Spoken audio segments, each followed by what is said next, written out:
El presidente está recibiendo la información de primera mano de la gente del pueblo, que a veces los secretarios de cualquier dependencia no tienen la información directa.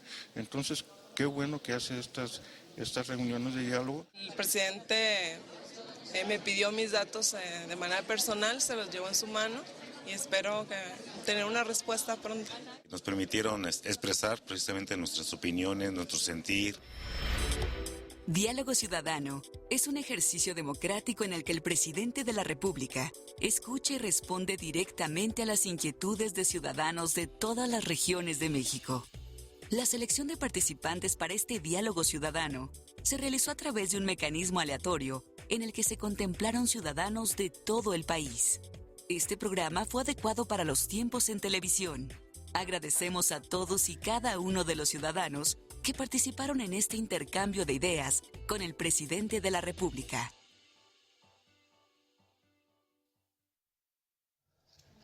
Pues bienvenidos, bienvenidas al Diálogo Ciudadano. Señor presidente, es un gusto para mí estar por tercera ocasión moderando este Diálogo Ciudadano. En esta ocasión, además de su persona, están el secretario de Gobernación, el doctor Alejandro Poiré, está el secretario de Salud, el doctor Chertorivsky, el secretario de Desarrollo Social, Heriberto Guerra, y la procuradora de Atención a Víctimas, Sara Irene Herrerías. El método ustedes lo conocen.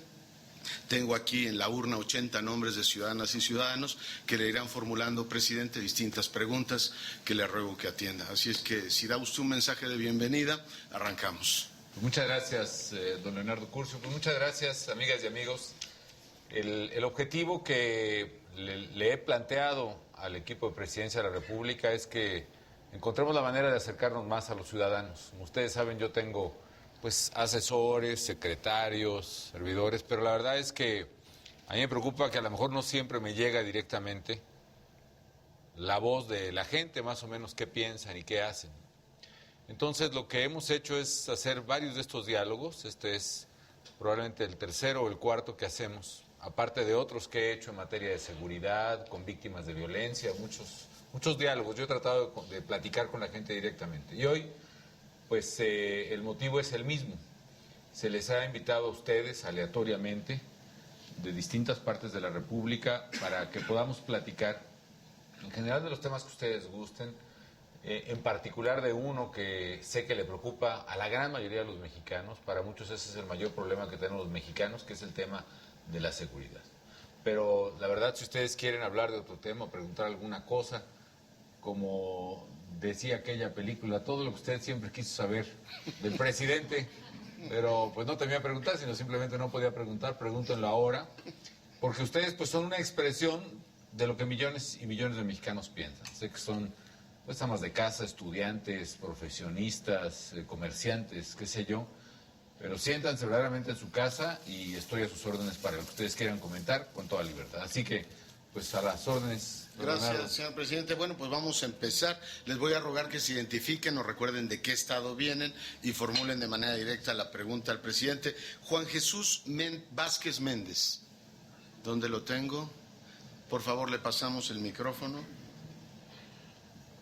Muy buenas noches, señor presidente. Es para mí un honor representar al sur de Tamaulipas, en específico Tampico, colindando con Madero y Altamira. Tengo 60 años, señor.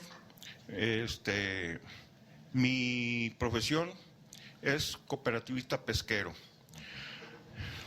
Estamos un poco olvidados en ese aspecto, pero la pregunta es, y a la vez agradecerle la fuerza y el valor civil que tuvo como mandatario para sacar a los ejércitos para defender al pueblo de México. No más que falta un poco más de mano dura. Muchas gracias.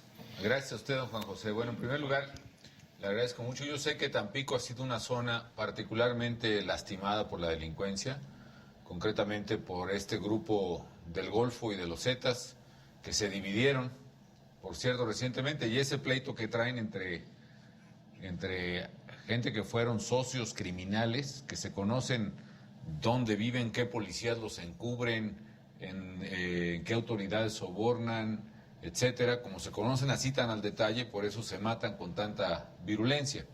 Y por esa razón, sobre todo porque supe que en Tampico estaba habiendo muchos secuestros, incluso gente a la que obligaban a escriturar, que si la casa, que si el barco, en favor de los secuestradores, fue porque puse en marcha el operativo del noreste, la operación noreste, que implica a Tamaulipas, a Nuevo León, aparte de Coahuila y aparte de Veracruz.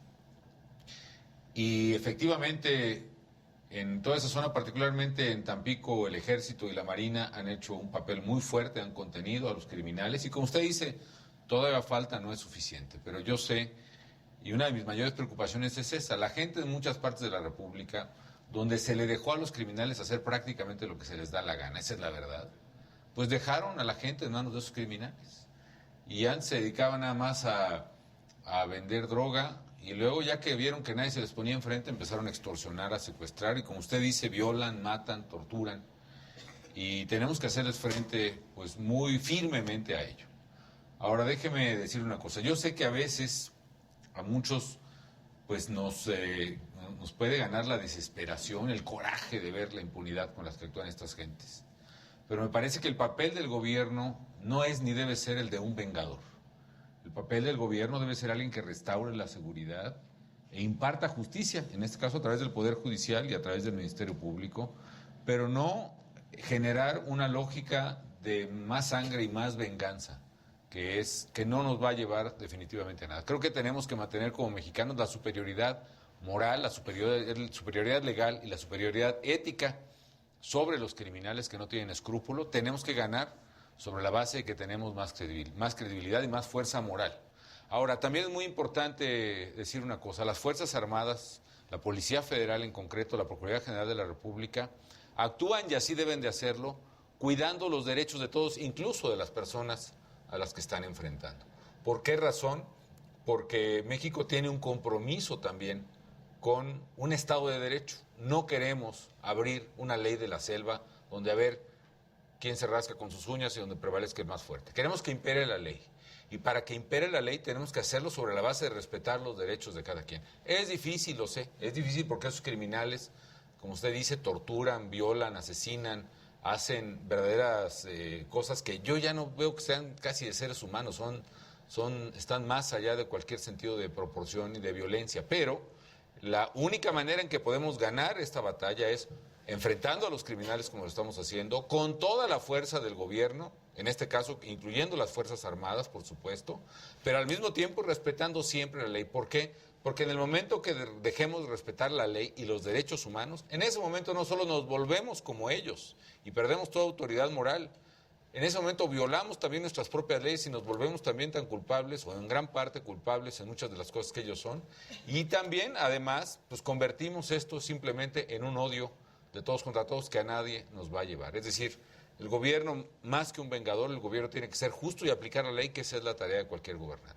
Seguimos, presidente. Voy a rogarle ahora a Karina Pérez Vázquez que formule su pregunta al presidente de la República. Aquí la tenemos. ¿Nos recuerda de qué entidad viene? Pues muy buenas noches, señor presidente. Mi nombre es Karina. Soy originaria del estado de Sinaloa. Y antes que nada un suspiro, ¿no? Porque estoy muy contenta de estar aquí, de que se me haya dado la oportunidad, una oportunidad que venía buscando ya hace como un año. ¿Qué le quiere preguntar, no sé, presidente? Son tantas cosas que quisiera manifestarle. Más que nada es mi sentir, como veo mi ciudad. Lo que percibo en las personas, que ya algo que me preocupa mucho es que nos estamos acostumbrando ya a la criminalidad que hay. Ya la gente nos da igual, un muerto, 2, 10, 25, es algo tan común, pero a la vez me asusta porque esto limita mi persona, limita mi libertad. Entonces me hace saber como ciudadana que hay algo que no está funcionando bien. Y de manera personal, desde hace un año, pues también cómo luchar como ciudadana para ser escuchada, para evitar el acoso laboral, el acoso sexual, del que fui objeto en una institución federal en la que yo trabajaba, cómo evitar haber sido golpeada, haber sido humillada, ¿cómo hacerlo, señor presidente, sin tratar de interponer y ser honesto? Entonces no es viable para uno. Pues mira, definitivamente, Karina, me parece, pero primero que te felicito por ser tan valiente, por estar aquí y decírmelo. Me parece que es un caso inaceptable y yo te pido que me des ahorita mismo los datos para actuar con todo rigor contra este Barbaján y darle, por supuesto, pues todo el peso de la ley. Yo creo en tu testimonio porque esas cosas pasan y luego estos sinvergüenzas creen que por estar en un cargo público nadie los va a tocar y yo no voy a permitir eso, ¿no? Aquí está la Procuradora para Atención a Víctimas también, Irene Herrerías. No sé si le quieres comentar algo, Procuradora, a Karina, sobre lo que podemos hacer para protegerla a ella y para actuar en contra de esta persona. Sí, claro que sí. Aquí está. Gracias. Si nos puedes enviar el caso, me pongo en contacto contigo y te acompañamos para darle el seguimiento que se le dio al proceso, sea en averiguación previa proceso, y para darte también el apoyo psicológico y toda la ayuda que necesitas. Si te tuviste que desplazar a otra ciudad, también para darte ese apoyo. Sí, también me quedo ahorita con tus datos para establecer una cita y si no, vamos nosotros al estado donde tú estás. Y dame los nombres, en fin, dame ahorita los todos para actuar inmediatamente, ¿no? Claro. Pero aquí también yo invito a toda la gente que haya sufrido un trato así. Hay muchas denuncias, de hecho, en la Comisión Nacional de Derechos Humanos. Yo debo recordar, además, a todos ustedes, que la Comisión Nacional de Derechos Humanos es independiente del propio gobierno. Y dentro del gobierno, tanto en la Procuraduría General de la República como en la Procuraduría de Atención a Víctimas, ahí podemos, desde luego, darle seguimiento a todas esas denuncias, ¿no? Hay también, desde luego, se han dado casos como los que tú señalas, que puede ser de abusos del ejército o de cualquier otra autoridad sobre personas que detenidas, algo como lo que comentaba con don Juan hace rato. Creo que es muy importante que lo que hacemos lo hagamos con estricto apego a la ley, porque entonces nos convertimos en iguales que los criminales, ¿no? ¿Qué debemos hacer? Yo creo que debemos hacer es, primero, enfrentar a los criminales, ¿no? No los podemos rehuir. ¿Por qué? Porque si el gobierno, y no hablo solo del presidente de la República, también los gobernadores, también los alcaldes, no le entramos todos juntos a frenar a los criminales, sí se van a hacer dueños de nuestras calles, sí se van a hacer dueños de nuestras comunidades. Hay quien piensa, muchos adversarios políticos míos dicen, no, es que este señor, ¿para qué se mete? ¿No? Es que esos no hay que meterse con ellos si no pasa nada. No, no es cierto, si no te metes con ellos se vuelven dueños de tu casa. Y entonces, eso, amigas y amigos, eso es lo que no podemos permitir. Segundo, eso no es lo más importante, eso lo estamos haciendo con el Ejército y la Marina, pero no es lo más importante. ¿Qué más debemos hacer? Reconstruir las instituciones. ¿Por qué razón? Porque nuestras policías, la mera verdad, en el mejor de los casos, no estaban preparadas para eso, ¿no? Miren, hay ciudades donde los policías, por tradición, no traen pistola, ¿no? Traen nomás tolete, macanas, ¿no? Y yo le decía, me venía un gobernador a decirme, oiga, presidente, écheme la mano, es que están poniéndose las cosas reduras en mi estado, mándeme policías federales, mándeme el ejército. Bueno, pues sí, gobernador, pero tú también empieza a reforzar tu policía, ¿no?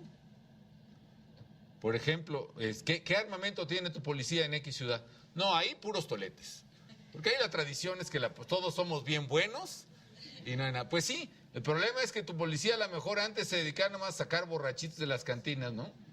Los fines de semana y se acabó. Pero ahora estamos enfrentando a otro problema. Ese es en el mejor de los casos, que nomás no están preparadas. En el peor de los casos, que es muy común, es que los propios criminales se conchaban a los policías. ¿Cuánta gente que secuestran, por ejemplo, que extorsionan, los levantan en las propias patrullas, ¿no? ¿Cuánta gente da el pitazo? Cuando va entrando el ejército a una ciudad, por ejemplo, los propios policías locales van diciendo, oye, viene un camión de militares de este lado, de este el otro, para que se escondan los otros. Entonces, para que México pueda avanzar, necesitamos renovar esas instituciones. O para decirlo con toda claridad, limpiar las policías. Tenemos que limpiar las policías. ¿Cuáles? Todas, señores, todas. Yo ya empecé con la Policía Federal. Yo recibí una policía federal como de 4,000, 5,000 elementos. Eran puros policías de caminos, honestamente, muchos de ellos con mucha corrupción. Estamos tratando de limpiar y limpiar y limpiar. Pero además hemos contratado otros 30,000 policías más, jóvenes, una buena parte, todos con prepa, y una buena parte de ellos incluso con licenciatura, que hacen las labores de inteligencia, de información, de clasificación de grupos, etc. Lo mismo tiene que pasar en Sinaloa, y con el gobernador tenemos un acuerdo para que lo haga, para que limpie. Y lo mismo tiene que pasar en Culiacán, que se limpien esas policías. ¿Para qué? Porque no puede estar el ejército todo el tiempo yendo para allá, o la Policía Federal. Miren, dense una idea. Policías federales, que ustedes ven que tienen una fuerte presencia y están pues en Tampico y luego van también a Culiacán, estuvieron cuidando los Panamericanos, que salió muy bien, están en Acapulco, están en Veracruz. Policías federales, hay 35,000. ¿Saben cuántos policías estatales y municipales hay en el país? 450,000. Póngale 400,000 nada más, porque luego hay como 50 ahí medio flotando. 400,000, ¿no? Son más de 10 veces más la Policía Federal. Es más, son más que el Ejército.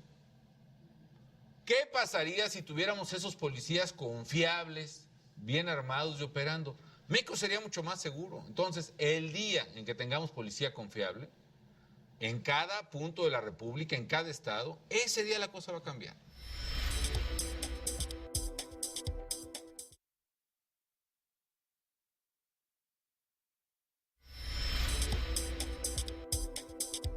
Merced Elizabeth Ocon Reyes, por favor.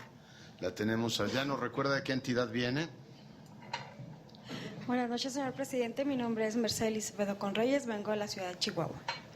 Y mi pregunta directa a usted es preguntarle por qué a los grandes capos que atrapan no les dan el mismo trato que a los delincuentes en la cárcel. Se les proporcionan privilegios, tienen cárceles, ellos tienen celdas más lujosas y tienen el privilegio de salir y entrar de la cárcel a seguir con sus fechorías. Esa es mi pregunta. Gracias, pues muy buena pregunta, fuerte además, y desgraciadamente es cierto en muchos casos, las cárceles dividen su trato en privilegio a los criminales y a los que pagan allá adentro, ¿no? Aunque ahí déjame hacer un matiz. Lo que tú dices, hay cárceles donde los criminales entran y salen, hay cárceles donde operan con toda impunidad, donde tienen privilegios. Otra vez yo creo que vale la pena dividir quién tiene las cárceles y cómo las opera. Por ejemplo, yo te hablo de las cárceles a nivel federal, que ahorita son, secretario me ayuda, son 6 grandes centros penitenciarios. Estoy construyendo 10 cárceles más ahorita, en este momento. O sea, vamos a tener más que el doble de centros de readaptación cuando termine mi gobierno de los que había cuando yo entré. Y otras, la regla en México era que los centros penitenciarios estaban a cargo de los gobiernos locales. La gran mayoría de penitenciarías o de centros de cerezos son centros de readaptación en manos de los gobiernos locales. Y hay unos que tienen una operación muy mala. Pongo 2 casos que se conocieron mucho. El caso primero en La Laguna, antes del que ustedes mencionan. El caso de La Laguna, donde en el cerezo de Gómez Palacio, por aquí había alguna gente de Gómez, ¿no? Los propios presos salían a delinquir con las armas de los policías, mataban, hacían su relajo y se regresaban al penal, ahora sí que a dormir, ¿no? A descansar, ¿no? Una cosa, impunidad terrible. El otro caso, Tamaulipas, ¿no? De Tamaulipas, de las cárceles del estado de Tamaulipas, se han fugado en los últimos 4 o 5 años más de 500 presos. Pues yo digo, bueno, pues es un lío, nosotros los agarramos, los metemos y es como andar lazando ratones en una coladera, ¿no? No vamos a acabar si se les libera, ¿eh? Se les dan toda la libertad de volver a No, salir. la verdad es que hay mucha corrupción ahí. Hace poco fuimos también y entramos, ahora que empezó el operativo Guerrero Seguro, porque la gente de Acapulco estaba muy asustada también por este pleito, secuestros, extorsiones, mucha violencia. Entró el operativo Seguro con las fuerzas federales, ahí vamos mejorando ya los niveles de violencia y de delincuencia. Pero una de las cosas que hicimos fue entrar al penal. Y en el penal había, bueno, de todo, ¿no? Había... Bueno, no, eso era lo que, bueno, pues eso... Digamos, eso es de lo menos, ¿no? Había, por ejemplo, mujeres, trabajadoras sexuales, concretamente en el penal. Otras personas, bueno, que no lo eran, eso Inés, pero pues no debían estar ahí, ¿no? Se decía que entraban y salían. El negocio, se encontraron bultos completos de marihuana dentro del penal. Entonces necesitamos también que la autoridad encargada de detener a los o sea, nosotros los agarramos con mucho gusto, ¿no? Pero por lo menos ya que los agarren, pues que no los dejen ir. Y se necesita combatir la corrupción, ¿no? Hay otra cosa. A lo mejor nosotros hemos cometido el error de que se ha hecho muy visible el esfuerzo del gobierno federal. Pero no hay que olvidar, amigos, que la seguridad es tarea ¿de quién? ¿Del presidente de la República? Pues es de todos. El señor presidente municipal es responsable de la seguridad de sus gobernados. De hecho, hasta hace poquito la Constitución daba la tarea de seguridad a los municipios nada más. Ahora nos los da a 3 niveles de gobierno. Pero los 3, el alcalde, el gobernador y el presidente, los 3 somos responsables. Y a los 3 hay que exigirnos. Yo con mucho gusto jalo, ¿no? Ahora, ¿cuánta gente se ha fugado de un penal federal en mi gobierno? Ninguna. Ninguna. ¿Cuántos capos en los penales federales tienen las situaciones de privilegio que usted señala? Ninguno. Tenemos quejas de la Comisión de Derechos Humanos por otras cosas, que si no los dejamos salir, que si no tienen suficientes visitas, que si... en fin, tienen quejas de correspondencia, no sé cuántas cosas, pero que tengan situaciones de privilegio y sus teles de plasma, ninguno, ¿no? En los penales federales, por ejemplo, tenemos aparatos que interceptan, o sea, que bloquean todas las llamadas de celular. O sea, no solo no les permitimos entrar al celular, sino que si alguien lo cuela, pues no funciona. En cambio, muchos penales, desde los propios penales, están extorsionando a la gente. Entonces, eso implica que hagamos un esfuerzo común, no solo el presidente de la República, yo con mucho hago mi parte, Merced, pero también pido que los locales hagan la suya. Así es. Gracias. Seguimos. Vamos a rogarle ahora a Carmen Patricia Lamas Osegueda que haga uso de la palabra. ¿Dónde la tenemos? Aquí. ¿Nos recuerda de qué estado viene? Buenas noches. Mi nombre es Carmen Patricia Lamas, soy de Tijuana. Yo quisiera saber, más que nada, yo ahorita me encuentro desempleada. Tijuana, hay mucha gente, vengo en nombre de muchos que me conocen y que me dijeron, habla por nosotros. ¿Qué va a pasar con toda la gente que tiene mayor de 35 años y que no consigue trabajo? No hay estabilidad ni tanto económica, ni de seguridad, ni nada. Entonces, digo yo, ¿qué va a pasar si no encuentro trabajo? A lo mejor encuentro uno, pero muy mal pagado. ¿Qué va a pasar si 1 año, 2 años no encuentro trabajo con mi casa, con la escuela de mis hijos? Pues mira, Carmen, lo que tenemos que hacer entre todos es a seguir haciendo que crezca la economía, ¿no? No hay otra manera más que la economía crezca y genere empleos. Tijuana pasó por un momento, sobre todo en el 2009, muy malo, malísimo, porque es una ciudad industrial muy fuerte, que tenía maquila y ahora pues es donde se hacen las mejores televisiones del mundo, yo creo, ¿no? Pero cuando entró la crisis en Estados Unidos y que Estados Unidos se vino abajo, haz de cuenta que fue un elefante, pues que se nos cayó encima, ¿no? Porque dejó de comprar todo. Y México, como tú sabes, la gran parte de los productos que produce Tijuana los exporta a Estados Unidos. Ahora, eso afortunadamente está empezando a pasar y está recuperando la economía de Tijuana su crecimiento poco a poquito. No digo que todo el mundo trabaje en las maquilas o en las industrias, sino el hecho de que haya trabajadores en las industrias hace que se mueva la economía de Tijuana, ¿no? Empiece a haber comercios, empiece a haber ventas, restaurantes, y eso hace que se puedan generar más oportunidades para todos. Yo creo que tenemos que seguir ahí. De hecho, sí hay trabajo, hay mucho trabajo, pero para personas mayores de 30, o sea, hasta 35 hay un límite. Entonces, ese es el problema. O sea, Sí. hay muchísima gente que los ves trabajando en mercados, no sé, si ganabas... ¿Tú a qué te dedicabas? He trabajado de auxiliar contable, de hecho ahorita estoy en primer semestre en la universidad, pero pues ya no sé si voy a seguir porque no tengo un trabajo ahorita.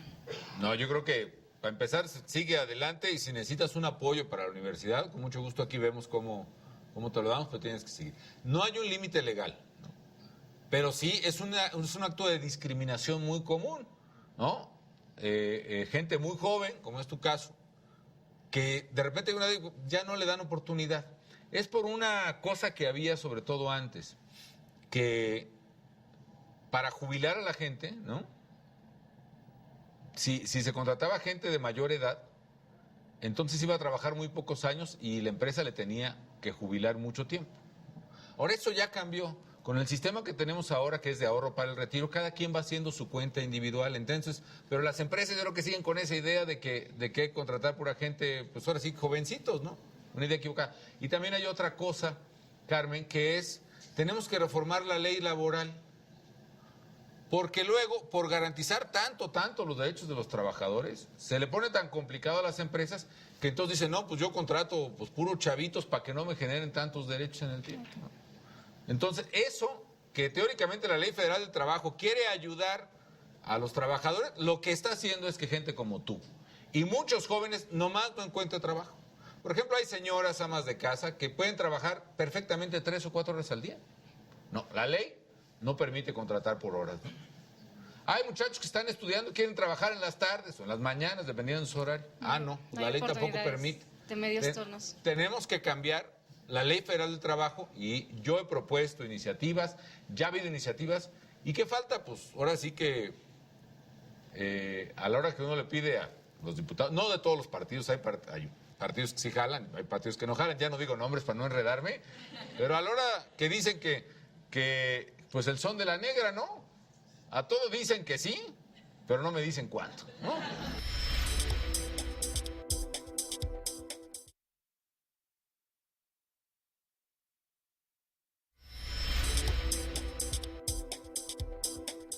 Seguimos. Vamos a pedirle ahora a Jorge Alejandro Cortés Velasco que formule su pregunta al jefe del Estado. Aquí lo tiene usted detrás. Le damos el micrófono. ¿Nos recuerda de dónde vienen? Claro que sí, de Puerto de Veracruz.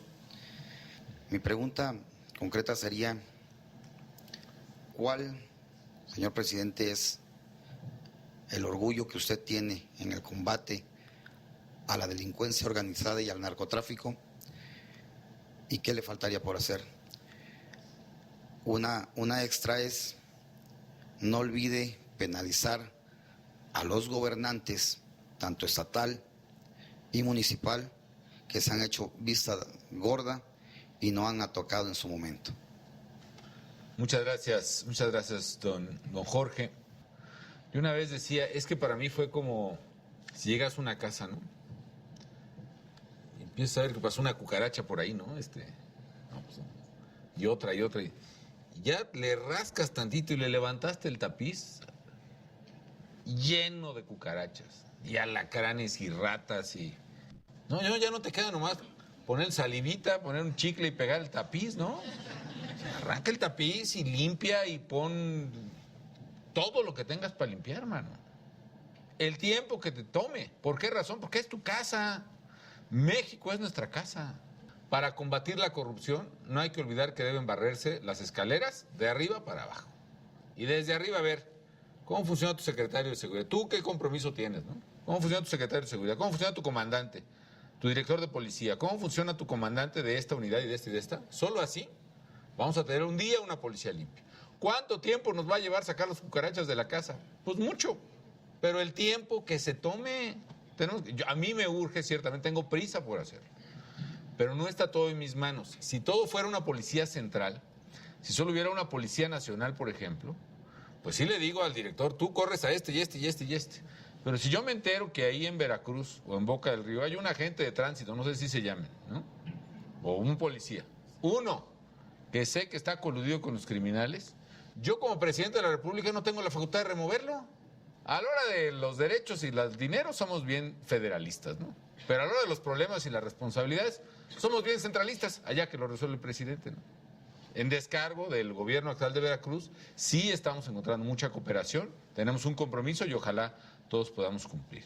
Un día llega alguien a su casa y le dice a la señora, mira, hola, pues como le digan a su señora, ¿no? Algo así, ¿no? Fíjate que ahí en la cochera dejé a 3 muchachos ahí, 4 que están ahí. Me dice que van a bolear zapatos, a limpiar coches en la cuadra, que si les doy chance me van a dar una lanita. Tú no te preocupes, yo los veo muy tranquilos a los muchachos, son buenas gentes. Bueno, pasa el tiempo y un día llegas a tu casa con un hambre, te vienes antojando un sándwich, te vienes imaginando el jamón del refri. Llegas y te encuentras un cuate con la puerta abierta del refri así, comiéndose todo lo que puede, ¿no? ¿Qué hubo? Buenas noches. Y tú dices, ay, perdón, buenas noches, ¿no? Y llegas otro día, cansadísimo, te vas a dar un baño y abres, y allí en la tina de tu casa, un cuate, ¿no? Ahí, una cerveza y la tina, echando espuma por todos lados, ¿no? Ay, perdón, no sabía que estaba ocupado, tú le dices, ¿no? Y un día te la encuentras con tu ropa en tu cama, y no digo más. Y entonces sí, vienes y me dices, oye, ayúdame a sacarlos, ¿no? Oye, maestro, pues no los hubieras dejado entrar. Entonces sí, yo veo ese problema y la verdad es que necesitamos, insisto, limpiar la casa. Nosotros como papás tenemos que encargarnos de que nuestros niños no caigan ni en la violencia ni en las adicciones. Que haya valores que se fueron perdiendo en México, esa es la verdad.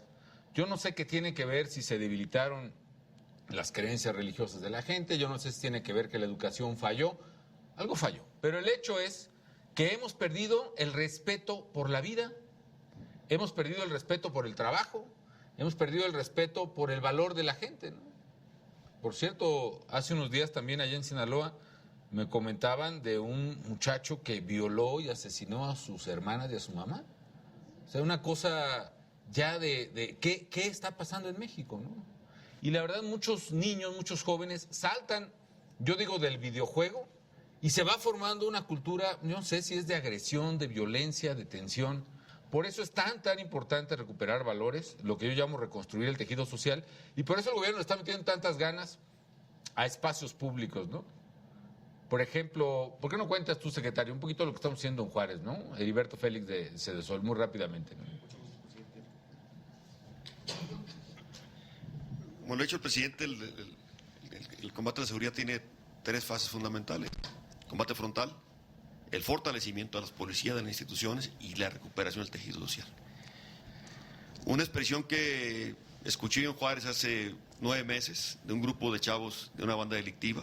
Platicando con ellos, uno me dijo, mire, le voy a hacer claro, me dijo, yo prefiero 1 año de pie que 20 años hincado. Y como que eso nos refleja un poco esa pérdida de valores, esa pérdida por el amor a la vida. Hay que recuperarlo. Y hay muchos factores, entre ellos que nunca hubo tejido social, que lo perdimos, que nunca hubo convivencia, que no se conocen los vecinos. Si tú no conoces a tu vecino, pues no lo aprecian, no lo quieren, no se protegen. Pero también pasa dentro de la familia. El presidente echó a andar el programa de espacios públicos. Hoy tenemos 4,000 espacios públicos construidos en todo el país. Hay que platicar con los compañeros de Durango. Ahí tenemos un terreno baldío de altísima delincuencia, por ejemplo, que era el Chiquis Cabal. Hoy se ha convertido en un espacio público donde van miles de chavos, de jóvenes, de niños, a convivir. Se ha recuperado tremendamente la seguridad. En el caso de Juárez tenemos el Felipe Ángeles, si hay alguien de Juárez, aquí de Chihuahua, así. En la Felipe Ángeles fue donde nos encontramos con esta banda de chavos. Una región, un polígono donde viven 80,000 habitantes de altísima marginación, de mucha pobreza, de alta densidad y de altísimo índice delictivo. En ese grupo, en esa zona, más de 400 asesinatos en un año. Hoy tenemos 10 veces menos. Y estamos haciendo un modelo integral de rescate del territorio. No solamente la parte de seguridad, sino toda la parte que tiene que ver con alimentación, salud, educación, espacios públicos, cohesión social. Hoy estamos desarrollando los 4,000 espacios. Presidente, el torneo de fútbol más grande de todo el mundo, junto con Telmex, la Copa Telmex. Estamos desarrollando también el Festival de Cine Social más grande también de toda América Latina, en 400 espacios de estos que hemos rescatado.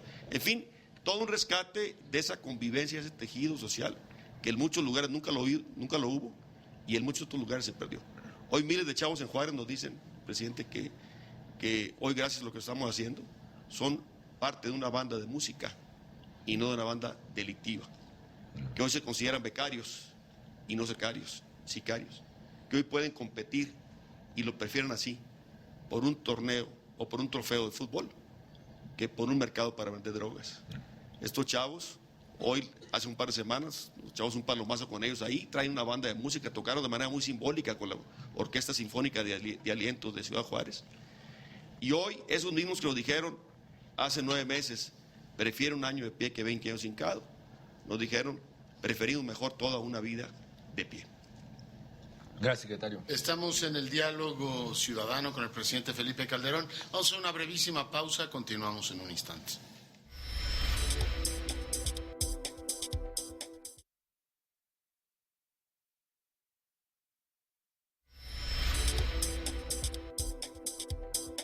Buenas noches, Berenice Gómez, vengo de Tijuana, Baja California, y pues primeramente muchísimas gracias, señor presidente, por la oportunidad de tenernos aquí y por el interés de escucharnos directamente, como usted lo dijo al inicio, de primera mano, ¿no?, de todos nosotros.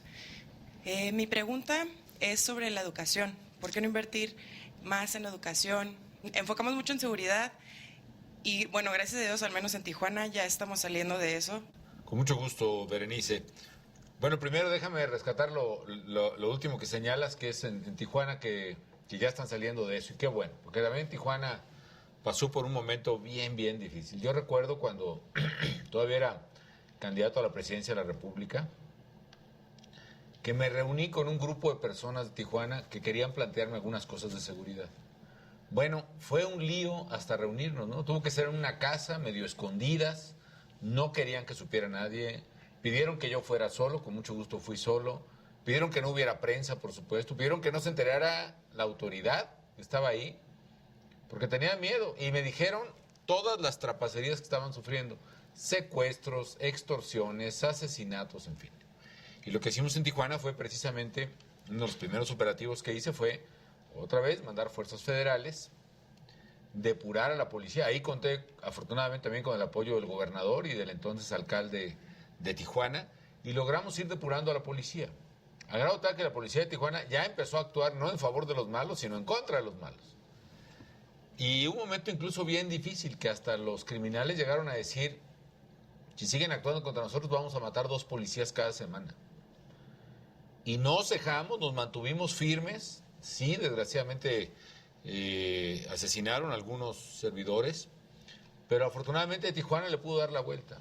Y aquí entra la otra parte que es bien importante, que es la de la sociedad civil. Este esfuerzo, por ejemplo, de Tijuana Innovadora, donde varios tijuanenses se lanzaron a construir un espíritu positivo, de decir: miren, Tijuana, aquí se producen las mejores televisiones del mundo, la mayor parte de los aparatos médicos del mundo, esta es una gran ciudad, gente productiva, etcétera. Y eso le cambió el ánimo a la ciudad. Y también eso ayuda también para ir resolviendo el problema. Ahora, lo que tú dices de educación es bien cierto. Y déjame decir que incluso sí tiene que ver con seguridad también, aunque no parezca, ¿no? ¿Por qué razón? Porque esos muchachos que comentaba el secretario de Juárez, pues la mayoría de ellos no tienen prepa, no tienen universidad. De hecho, el problema es que pues salen de secundaria, sus papás están trabajando, se crían en la calle prácticamente, con mucha violencia, y luego o se incorporan a la banda, que luego se vuelven sicarios, y luego o se incorporan a las adicciones, que van bien pegadas además. Bueno, ahora, ¿qué hacemos? ¿Qué hemos hecho en materia de educación? La verdad es que le hemos metido mucho a educación. Ahorita hay más presupuesto para educación que el que nunca ha habido. En el caso concreto, por ejemplo, en mi gobierno hemos alcanzado la cobertura universal en la educación primaria. ¿Qué quiere decir? Que por primera vez en México, toda niña o todo niño entre los 6 y los 12 años de edad tiene un lugar en la primaria. O sea, hay un espacio en la primaria en la escuela pública para ellos. Segundo, en materia de universidades, por ejemplo, hemos hecho el mayor número de universidades que haya hecho cualquier gobierno en el país, ¿no? Así nuevas, desde que está el campo así limpio, hemos hecho 96 nuevas universidades. Y hemos ampliado los campus de otras 50 universidades, entre ellas de la Universidad Autónoma de Baja California. Por cierto, me tocó ir a inaugurar instalaciones muy padres que están ahí, no me acuerdo hacia dónde, en ese libramiento nuevo que hay en Valle de Las Palmas, ¿no? Ahí hay un nuevo campus de la Universidad Autónoma de Baja California que nosotros le metimos lana, ¿no? Entonces, estamos trabajando en eso. A nivel de prepa, ¿cuántas hemos hecho? 985. O sea, me faltan 15 prepas para llegar a 1000 bachilleratos nuevos en mi gobierno. Y sobre todo la mayoría más orientados a la técnica, ¿no? Esto que nos está dando, por ejemplo, algo que no habíamos visto. Ahorita ya se están graduando más ingenieros en México, casi 100,000 cada año, que todos los ingenieros que se gradúan en Alemania. Y aunque Brasil tiene el doble de población que nosotros graduamos el doble de ingenieros que ellos. La verdad es que eso nos está dando una gran ventaja porque muchas industrias, entre otras en Tijuana, están encontrando ingenieros de muy buena calidad. Seguimos, Mariana Verdugo Cárdenas. ¿Nos recuerda dónde viene Mariana? Bueno, buenas noches, señor presidente. Vengo de Sinaloa. Soy próxima egresada de la licenciatura en nutrición y primero aquí, como le comentaba el licenciado, quiero felicitarlo por todo lo que se ha hecho en materia de salud pública, Seguro Popular, Hospital de la Mujer, DIF, que aunque no está su señora aquí, creo que eso es a aplaudirse. Pienso y he escuchado que todos estamos dispuestos a participar. De verdad queremos que nos den un lugar, un espacio para ayudar a la sociedad. De hecho, en nuestra escuela, de la Universidad Autónoma de Durango, pero el campus que está en Culiacán, estoy haciendo mis prácticas y ya tengo más de un año compartiendo. Pues de hecho ahí es donde me di cuenta de la realidad. Tuve la oportunidad de asistir a primarias, a kinders de tiempo completo. Y la verdad que los maestros, nosotros nada más nos mandan un mes, así es para cubrir una materia, y los maestros nos piden, vuelvan, ahora ¿quién van a mandar? Los niños están motivados. Pienso que desde ahí, pues desde la niñez, podríamos hacer algo muy importante. Pues sería bueno hacerlo, ¿no?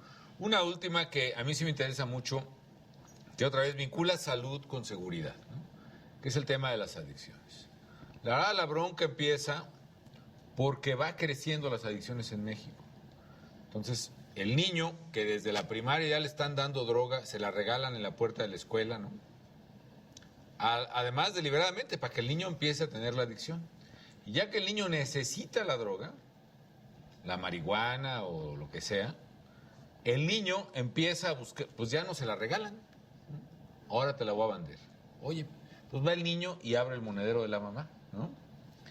Y la mamá, pues, se da cuenta, lo regaña, etcétera, o a muchos, híjole, como que no lo quiere aceptar, mejor esconde el monedero. Y el niño, como no tiene el monedero, la mamá va y empieza a robar los espejos de los coches de los vecinos. Y ya a los 13, 14 años está en una banda de robacoches que al rato se conectan con los que venden drogas en la colonia y empiezan a ser precisamente, pues, pequeños distribuidores, halcones, sicarios. ¿Qué es lo que tenemos que hacer? Como dijo el secretario, queremos que haya más becarios en la educación y menos sicarios. En la delincuencia es un poco la idea, pero también queremos romper el círculo de la adicción. Y como dijo él mismo, la clave es que todos nosotros nos responsabilicemos de nuestros hijos. Tengo 3 hijos. Y dice, bueno, pues es como presidente, por ahora sí que uno dice que ni tiempo tiene. La verdad, tenemos que darnos el tiempo para hablar con los hijos. Tenemos que platicar con ellos. ¿Dónde estás? ¿Qué hiciste? ¿Con qué amigos vas? ¿A qué lugares vas? Investigar qué tipo de lugar es ese, ver si trae algún problema, nunca cerrar las puertas a la confianza, en fin. Pero también un programa muy agresivo en prevención y tratamiento de adicciones, que no había en México de este tamaño. ¿Por qué no nos platicas muy brevemente, secretario de Salud, porfa, no? Gracias. Sí, presidente, como usted lo ha instruido, y efectivamente para el presidente la salud es primero, y además hay que reconocerlo también para la licenciada Margarita Zavala, que en el tema de adicciones se ha metido fuertísimo. Hay más de 350 centros Nueva Vida, en donde se da tratamiento integral desde la información para prevenir las adicciones hasta lo que se llama las terapias breves para los jóvenes que están empezando las adicciones y que todavía de forma ambulatoria, es decir, ir unos ratitos a los centros Nueva Vida se les puede atender. Ya para quienes están en una situación más difícil, más grave, en esos mismos centros Nueva Vida se les refiere a otros lugares donde se tienen que internar y donde se les puede tratar de manera más extensiva. Son 350 centros Nueva Vida donde se han tratado a más de 2,5 millones de mexicanos en el tiempo que lleva su administración. Se ha invertido más dinero que nunca en la historia para la prevención y el tratamiento de adicciones, más de 1,000 millones de pesos exclusivamente en adicciones, y tenemos la red de atención más importante de todo Latinoamérica, presidente. Y yo agregaría, esto es a nivel, ahora sí que a nivel cancha. Pero además México está invirtiendo en conceptos importantísimos como temas de investigación. Se invirtió más de 300 millones de pesos en la nueva torre de investigaciones biopsicosociales del Instituto Nacional de Psiquiatría, donde, por ejemplo, podemos decir con orgullo que México tiene la patente de la primera vacuna que inhibe los efectos estimulantes de la cocaína, por ejemplo, presidente. Entonces, creo que en materia de salud, para prevenir adicciones y combatirlas, creo que México está haciendo realmente una tarea impresionante. Gracias, secretario.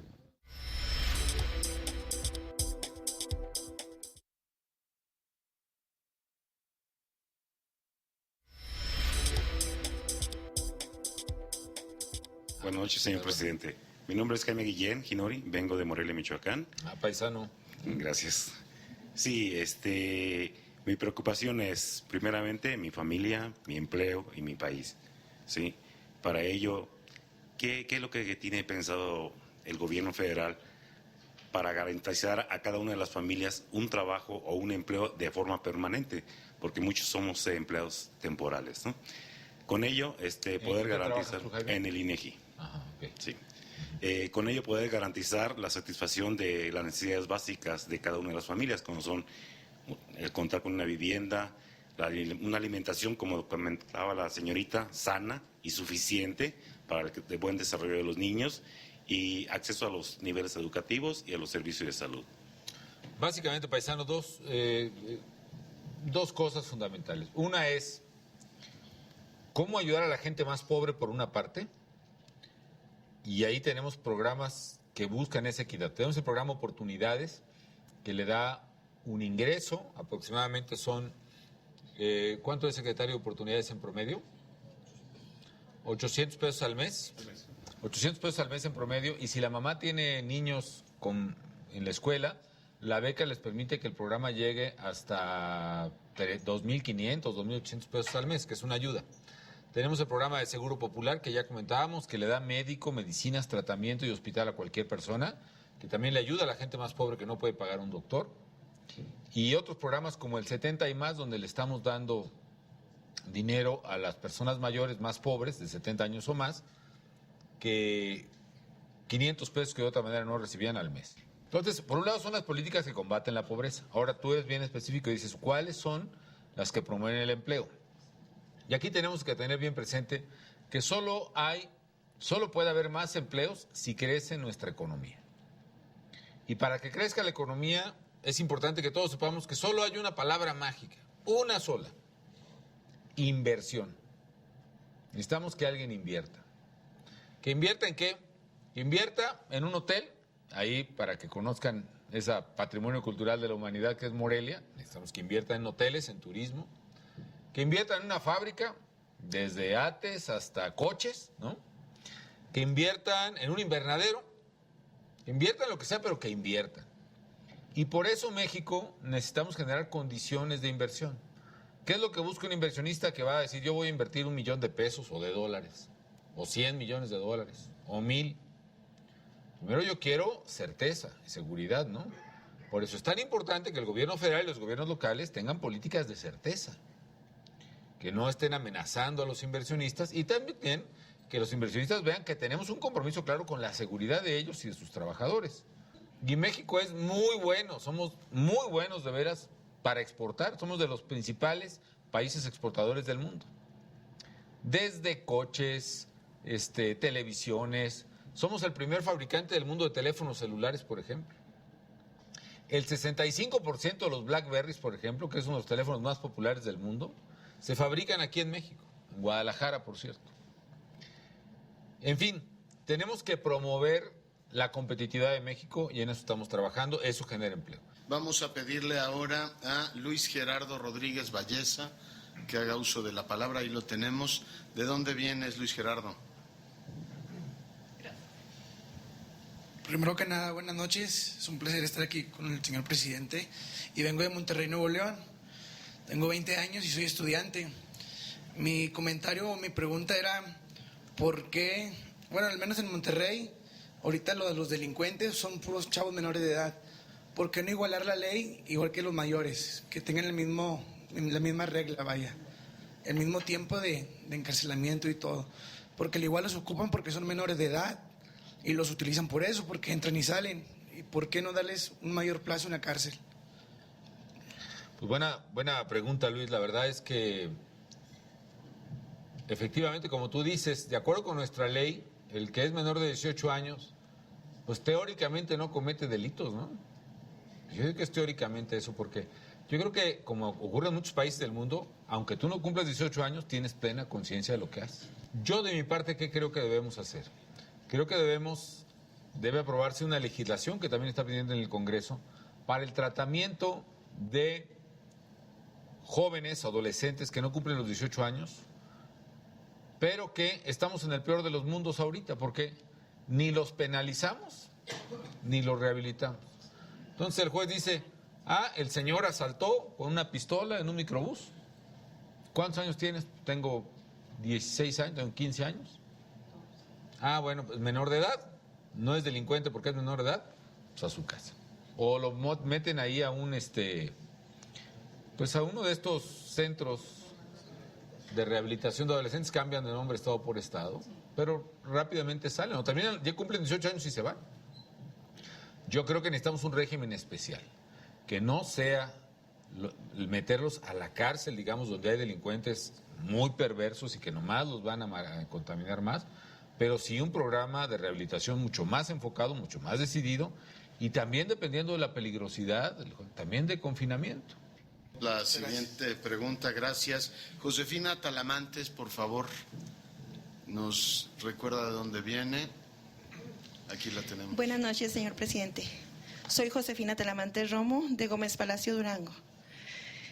Quiero agradecer sinceramente el expresar la voz del ciudadano, del cómo vivimos día a día. Es difícil la lucha, señor presidente, que estamos haciendo, porque todos estamos involucrados en esto y queremos un México mejor. Y sinceramente el proceso por el que estamos pasando duele. Y si se trata de esto, adelante. Lo que a mí me preocupa, señor presidente, es que la lucha se quede a medias. Ya es fin de su sexenio. Todavía falta un año, ¿eh? Espérame. No empuje. El año se va, presidente. No empuje. El año se va. Sí me preocupa, señor presidente, porque el año se va muy pronto. Y no sabemos en qué manos vayamos a quedar, quién vaya a ser su sucesor. Y si esta lucha vamos a dejarla a mitades, ¿valió la pena tomar el riesgo? Mi pregunta o mi reflexión va a lo siguiente. ¿Por qué no reúne usted sentarse con sus gobernadores, sentarse al diálogo, llegar a acuerdos, tomar acuerdos importantes, tomar estrategias sólidas, unir fuerza para que este México resurja como el México que perdimos? No es tarde, señor presidente, para levantarnos independientemente del color. No creo que un candidato tenga esas agallas para defender lo que usted está haciendo. De verdad, lo felicito. Y sí me preocupa mucho. ¿A dónde nos van a dirigir los nuevos presidentes, el nuevo presidente que quede? Gracias. Pues muchas gracias, Josefina. Bueno, la verdad es que sí estamos haciendo un esfuerzo importante para que esto no dependa del presidente nada más, ¿no? Sino que sea, como he insistido, una política de Estado. Es decir, algo en que todos los partidos estén de acuerdo en que debe hacerse, ¿no? Y que se apoye por todos y que si continúe, quede quien quede. Ahí desgraciadamente todavía no construimos ese nivel de colaboración, es decir, todavía hay quien no lo baja de la disputa de partidos. Por ejemplo, respecto de los muertos que hubo en Guadalajara hace unos días, ¿no? Yo creo que la reacción de todos en una política de Estado debe ser, oye, qué mal, ¿no? Y pobre gente de Guadalajara, estamos con ustedes y hay que apoyarlos, y qué necesitan, y por favor a las autoridades, ¿qué podemos hacer? Pero ¿cuál fue la reacción de los partidos, por ejemplo, en el Senado, ¿no? A pegar, ¿no? No, es que hicieron los panamericanos para simular que había un problema, es que estaban escondiendo más la basura y ya salió, o sea, nadie se ocupa de los criminales, ¿no? Nadie condena la barbaridad que hicieron esos salvajes. Pero sí, se trata de un partido contrario, un gobierno contrario, a pegar y a pegar y a pegar y a pegar, ¿no? Es a veces como esos escarabajos, en tierra le decimos pinacates, ¿no? Que hacen todo lo posible porque los ponen en una cubeta y uno trata de salir, hacen todo lo posible para que no salgan. La verdad es que sí nos falta un sentido de Estado ante esta problemática. Y cuando uno trata de hacer cosas, están dale y dale y dale y dale y dale y dale. Y tiene razón, yo creo que lo que tenemos que hacer es unirnos todos, tanto en el Consejo de Seguridad Nacional, donde se reúnen todos los gobernadores, como personalmente, concretamente en el caso de Gómez, yo me he reunido con el gobernador de Durango y con el gobernador ahora interino de Coahuila. Y con los dos hemos hecho este acuerdo de hacer el operativo Laguna Seguro, donde está Gómez Palacio.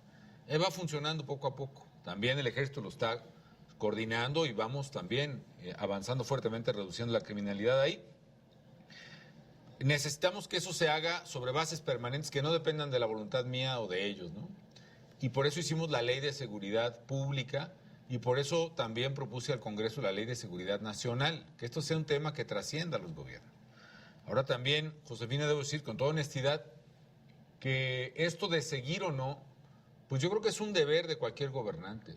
¿Por qué yo trato de que se cumpla la ley? Pues porque es lo primero que me obliga la Constitución. Yo cuando tomé posesión como presidente de la República, que había unos ahí que no querían que tomara y que ven, pues yo tomé posesión como presidente porque fui electo por el pueblo y dije, protesto, guardar y hacer guardar la Constitución. Y no soy yo, un diputado, un alcalde, un gobernador, protesta lo mismo, se obliga a lo mismo.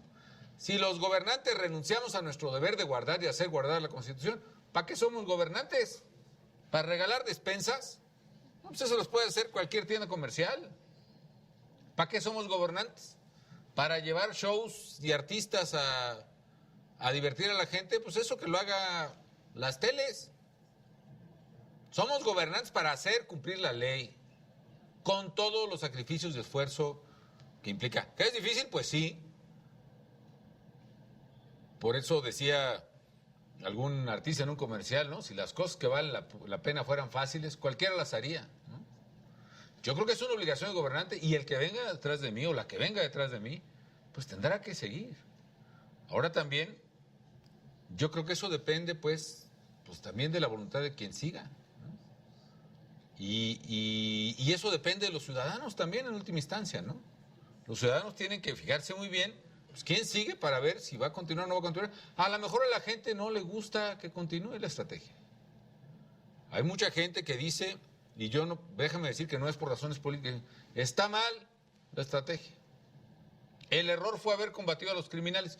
Yo respeto ese punto de vista, no lo comparto. El error, al contrario, fue no haberlos combatido durante tanto tiempo hasta que ya estaban de este tamaño. Pero habrá quien diga, el error fue haber combatido, hay que volver como antes, que nadie se metía con nadie. Pues a lo mejor hay algún candidato o partido que piensa eso, yo lo respetaré. Pero la decisión mía es solo un voto. Y de los mexicanos son 70 y tantos millones y simplemente hay que estar abusados con eso. Las cosas que no habíamos podido platicar porque no pudo intervenir todo el mundo, creo que nos alargamos, empiezo por mí mismo en algunas intervenciones, ni modo. Pero por favor déjenmelos en un escrito con la gente que los contactó para llegar al programa, para poderlos atender. Y les pido simplemente que en sus casas, en sus comunidades, no dejen nunca de trabajar y de esforzarse por México.